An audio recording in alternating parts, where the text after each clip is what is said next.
కొత్త ఏడాదికి ముందే భారత అంతరిక్ష పరిశోధన సంస్థ ఇస్రో అద్భుతాన్ని సృష్టించింది. పిఎస్ఎల్వి C60 ప్రయోగాన్ని విజయవంతం చేసింది. ఒకేసారి నింగిలోకి 2 శాటిలైట్లు అనుసంధానం చేశారు.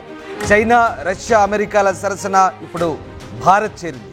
తిరుపతి జిల్లాలోని షార్ నుంచి రాత్రి 10:15 ప్రయోగం జరిగింది. పిఎస్ఎల్వి బయలుదేరిన 15:05 రాకెట్ నుంచి స్పేడెక్స్ 1B విడిపోయింది. ఇక 15:09 స్పేడెక్స్ 1A విడిపోయింది. పిఎస్ఎల్వి C60తో కక్షలోకి మైక్రోగ్రావిటీ ప్రయోగాలు చేరాయి. మొత్తం మీద భారత అంతరిక్ష పరిశోధన సంస్థ ఇస్రో మరో అద్భుతాన్ని సృష్టించిందని చెప్పవచ్చు. శ్రీహరికోట షార్ నుంచి ఈ ప్రయోగాన్ని నిర్వహించారు. చేజర్ టార్గెట్ ఉపగ్రహాలను పిఎస్ఎల్వి C60 విజయవంతంగా కక్షలోకి ప్రవేశపెట్టింది. ఉపగ్రహం మొత్తం బరువు 400 కిలోలుగా ఉంది. భారత్ సొంతంగా స్పేస్ స్టేషన్ ఏర్పాటుకు ఈ ప్రయోగంతో శ్రీకారం చుట్టినట్లయింది. रात को रोशन करता हुआ PSLV C60 अपने 3, 2, 1, 0 plus 5 seconds. Lift off normal. That's a marvelous Auto liftoff tracking, of PSLV PT tracking. C60 SpaceX mission on the go. Plus 15 Sleek seconds. PSLV Corelon vehicles Auto tracking. saluted against the night sky, a beautiful sight to behold. First जी हाँ, stage अभी आपने देखा performance normal. सफलतापूर्ण उत्थापन PSLV C60 rocket का रात Plus को 30 रोशन seconds. करता हुआ PSLV C60 ఇక చేజర్ టార్గెట్ ఉపగ్రహాలను కక్షలోకి పిఎస్ఎల్వి C60 కక్షలో ప్రవేశపెట్టింది. శ్రీహరికోట సతీష్ ధావన్ స్పేస్ సెంటర్ నుంచి ఈ రాకెట్ ప్రయోగం జరిగింది.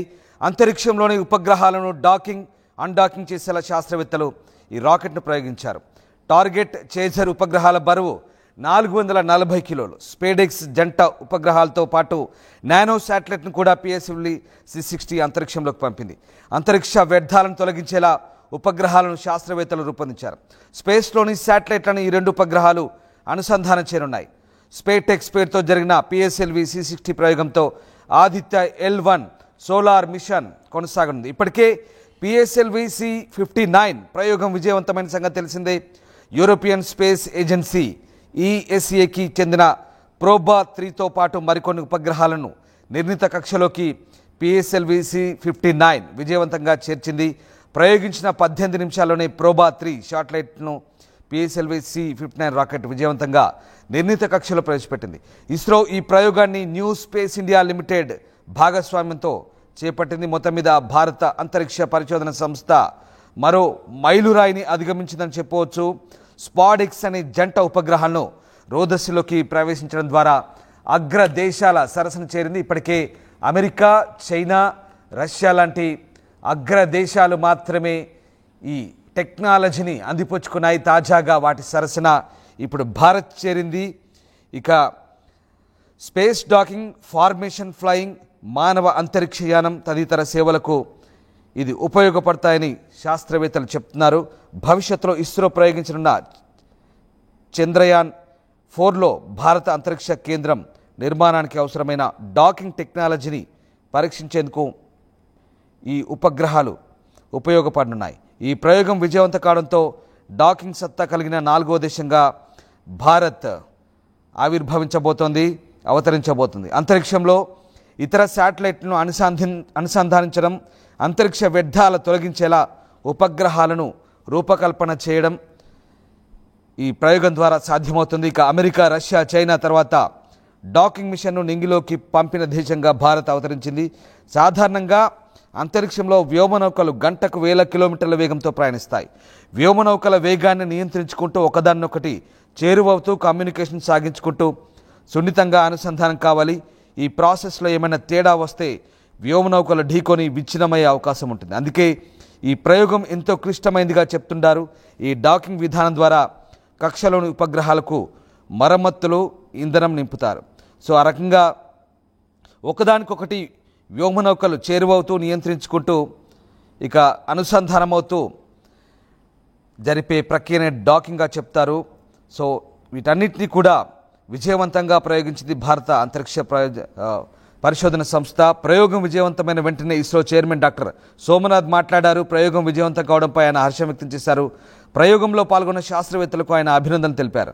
వాహక నౌక ఉపగ్రహాలను కక్షలోకి ప్రవేశపెట్టిందన్నారు. ప్రయోగానికి సంబంధించిన తదుపరి పూర్తి వివరాలు తెలుసుకునేందుకు ఇస్రో అధికారిక సోషల్ మీడియా హ్యాండిల్స్ను ఫాలో అవ్వమంటూ సోమనాథ్ చెప్తున్నారు. సో మొత్తం మీద భారత అంతరిక్ష పరిశోధన సంస్థ ఇస్రో మరొక మైలురాయినైతే చేసింది. ఇప్పుడు అగ్రదేశాల సరసన సొంతంగా ఉపగ్రహ ప్రయోగాలను చేయగలిగినటువంటి సత్తాను మన భారతదేశం ఇక సాధించిందని చెప్పవచ్చు. మొత్తం మీద భారత అంతరిక్ష పరిశోధన సంస్థ చేసిన ఈ ప్రయోగాన్ని అందరూ అభినందిస్తున్నారు. ఇక ఈ ప్రయోగం ద్వారా భారత అంతరిక్ష పరిశోధన సంస్థ మరొక మైలురాయిని దాటడంలో ఎలాంటి సందేహం లేదు. ప్రస్తుతానికైతే ఇక ఈ ప్రయోగం సక్సెస్ కావడంతో షార్లో సంబరాలు మిన్నంటాయి. అంతరిక్షంలో ప్రపంచ దేశాలతో పోటీ పడుతూ వరుస విజయాలు అందుకుంటూ దూసుకుపోతున్న భారత అంతరిక్ష పరిశోధన సంస్థ ఇస్రో తాజాగా మరొక అరుదైన రికార్డును సొంతం చేసిందని చెప్పవచ్చు. శాస్త్రవేత్తలు సోమవారం విజయవంతంగా ఈ ప్రయోగాన్ని చేశారు, అద్భుతాలను సృష్టించారు. సో ఈ రకంగా భారత్ మరొకసారి తన సత్తా చాటిందని చెప్పవచ్చు. మొత్తం మీద ఇస్రో చేసిన ఈ ప్రయోగంతో ఒక్కసారిగా భారత్ అంతరిక్ష పరిశోధన సంస్థలో ఒక మైలురాయిని దాటిందని చెప్పవచ్చు.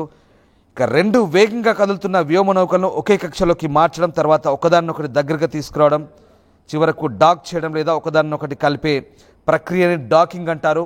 ఇప్పుడు ఈ డాకింగ్ అన్డాకింగ్ సిస్టమ్ని భారత్ సొంతంగా చేయగలుగుతుంది. సో భారీ అంతరిక్ష నౌకలు అలాగే ఒకేసారి ప్రయోగించలేని పరిసరాలు అవసరమయ్యే మిషన్లను డాకింగ్ అవసరం అంటారు. సో ఆ సిస్టమ్ ఇంతవరకు చైనా, అమెరికా, రష్యా మాత్రమే ఉండేవి. ఇప్పుడు వాటి సరసన భారత్ చేరిందని చెప్పవచ్చు. మొత్తం మీద తిరుపతి జిల్లాలోని సతీష్ ధావన్ స్పేస్ సెంటర్ నుంచి భారత్ ఈ అద్భుతాన్ని సృష్టించింది. ఒకేసారి డింగిలోకి 2 శాటిలైట్ను అనుసంధానం చేసింది. సో భారతదేశం మరొక ఘనతను సాధించినట్లయింది. Marvelous liftoff of PSLV C60 SpaceX mission on the go. Plus 15 Sleek seconds. PSLV Corelon vehicles saluted against the night sky, a beautiful sight to behold.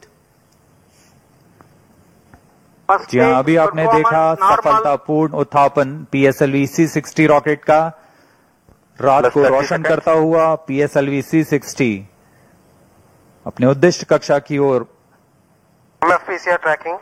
सभी तंत्र सामान्य निष्पादन करते हुए ఆర్టీవీ యాప్ వార్తల్ని క్షణాల్లో చదివే అవకాశం ఉంటుంది. ఒక న్యూస్ పేపర్, ఒక టెలివిజన్ ఛానల్ మీ చేతుల్లో ఎప్పుడూ ఉంటాయి.